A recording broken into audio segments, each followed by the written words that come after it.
तो इस हादसे पर प्रधानमंत्री मोदी ने ट्वीट कर दुख व्यक्त किया है। साथ ही इस हादसे के शिकार हुए लोगों के घर वालों को आर्थिक मदद की घोषणा भी उनकी तरफ से की गई है। लेकिन इस हादसे के बाद मौके पर मंजर कैसा था वो आप इन तस्वीरों के माध्यम से देख सकते हैं।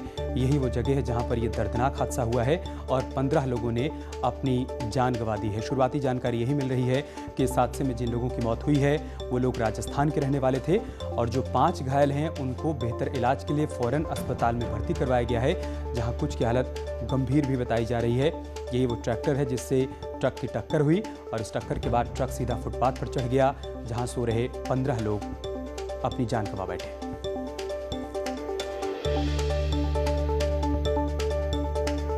तो गुजरात के सूरत से हादसे की तस्वीरें हम आपको दिखा रहे हैं, जहां पर ट्रक की चपेट में आने से 15 लोगों ने अपनी जान गंवा दी है।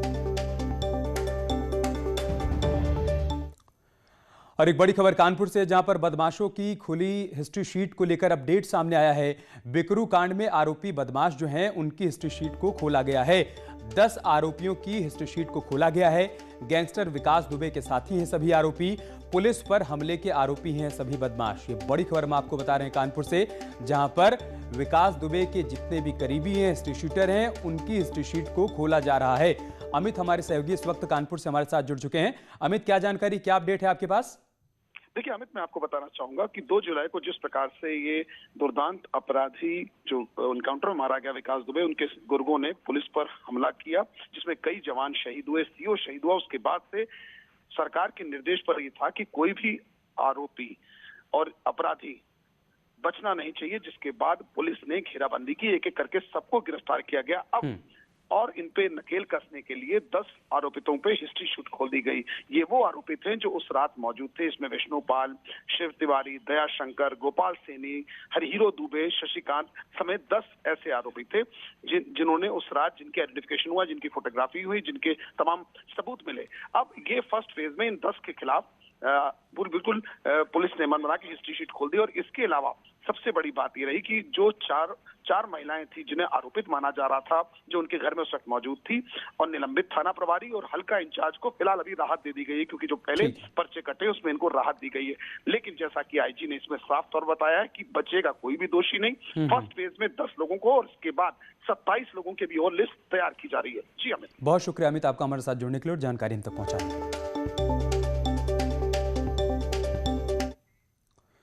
गरीबों को मिलने वाले राशन पर राशन माफिया की नजर लगातार बनी हुई है। ऐसा ही मामला सामने आया है गोरखपुर से, जहां पर गरीबों को बंटने वाले सैकड़ों क्विंटल गेहूं में मिट्टी की मिलावट पाई गई है। ये गेहूं एफसीआई की तरफ से दिया गया था, लेकिन मिलावटी गेहूं को गरीबों को नहीं बांटा गया और उसे ट्रक समेत वापस कर दिया गया। आरएफसी का कहना है कि मिलावटी गेहूं को वापस कर गरीबों को साफ सुथरा गेहूं बांटने के लिए भेजा गया है। वहीं पूरे मामले पर एफसीआई ने चुप्पी साध ली है।